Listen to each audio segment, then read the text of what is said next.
Hello, my great and wonderful people. We welcome you all once again to our today's episode of this program. Now, with the Nation Voice, the voice where they reveal the secret things when it be said the government and the politician that is at the cover.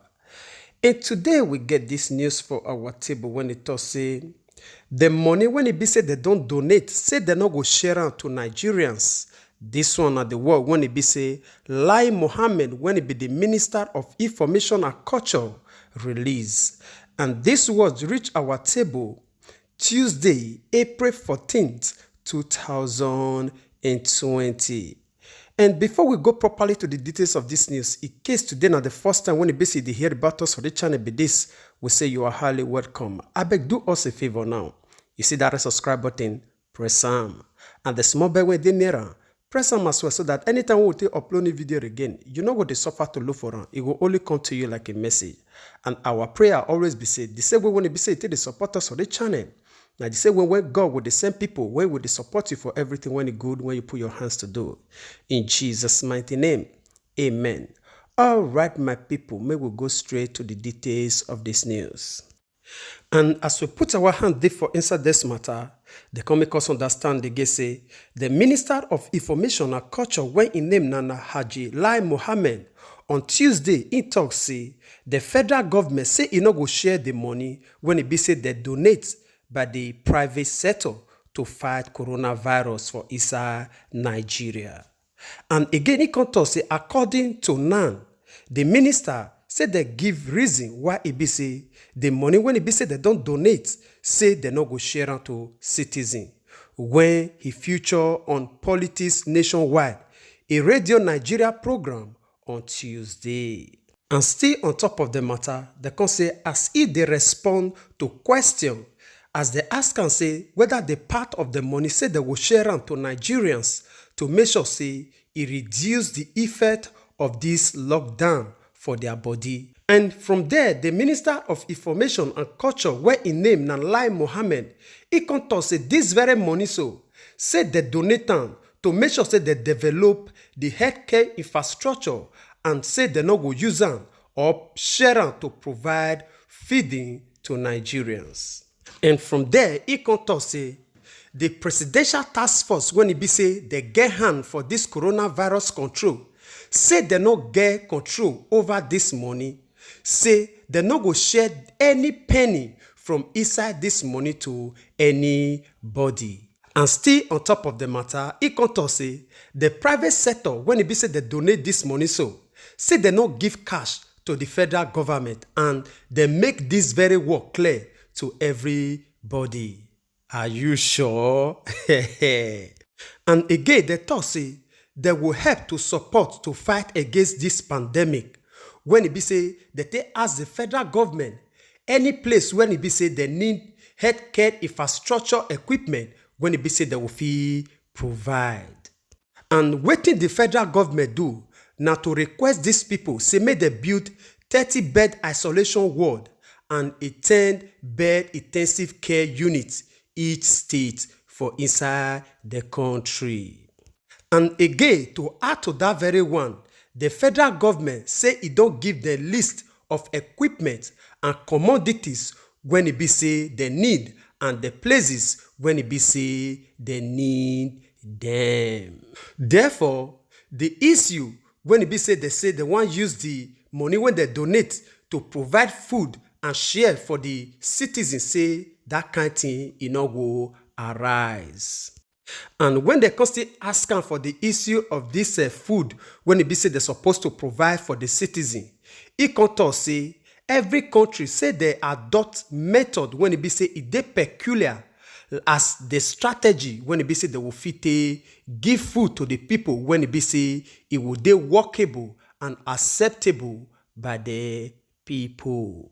And from there, the minister can talk say the federal government say it don't take a lot of measure to make sure say they caution the effect of COVID-19 on Nigerians, including the way when it be said they will fit distribute food, cash transfer, and even loan when it be said they will fit pay back again. And for us to conclude this whole matter, it can talk say Nigeria say it the lead and it remain the best for Africa, for the area when it be said they provide the food for the citizen for inside the country to battle this very coronavirus. All right, my people. Now the news when it be say we receive from the Minister of Information and Culture where in name na Lai Mohammed. Nah, he be this one. My people, you know, before I go leave una make una share una opinion with us for the comment section. You know why they laugh? Lai Mohammed, you don't see come back again.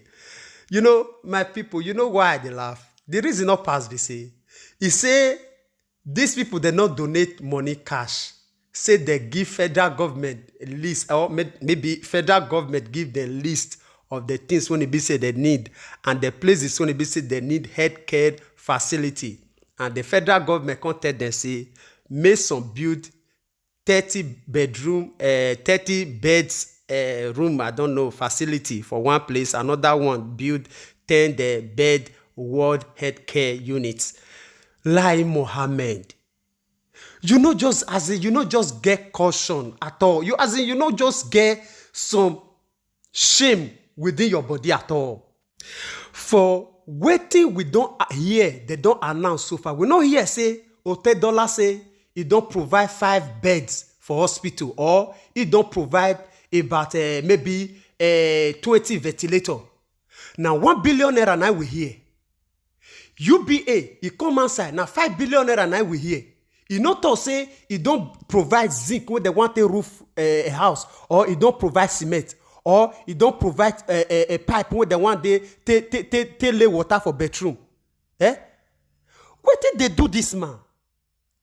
For just every individual when it be say if they donate money, even Dangote,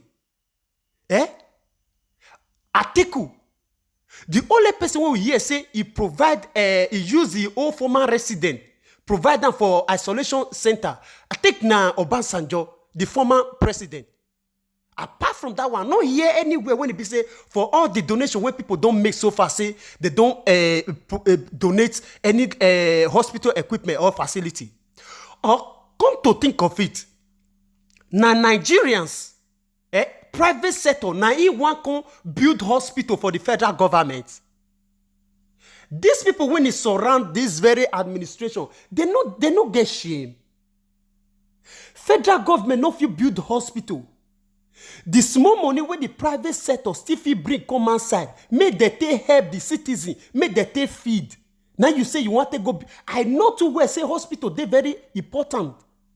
Healthcare facility they very very important. I know, but what is they much important now for the citizen to eat. You tell people say make they lock themselves for inside house, of which you know say those people that depend on daily hustle, not be salary because work no kukuman day. So they do le bouquet, so they do big clear, so they ride Okada, so get store. Kiosk, when it be said they feed they sell provision, or they sell yam, or they sell carrots, they sell cassava, they say whatsoever they feel say. On top of the small game when it dey on top, now they feed their family. They depend on daily income when it be said they will feed their salary. They no get savings when it be said they don't get 20,000 or 30,000 or 100,000 the case may be when it be said they reserve when they want quickly run go carry for inside. The talk say waiting the private sector individual donate for the benefit of Nigerians. Say now you want to build hospital. Say now you want to build healthcare. Who they give una this kind of orientation? Where una for learn this kind of orientation to govern a nation? No be states, nation, a country. My God. No be village una dey govern. It's a nation, country. My God. Federal government no fit build hospital. They no fit. Yes, I know say individual, private sector fit support the federal government. It is very important. I not dispute that fact. I not say not dey possible.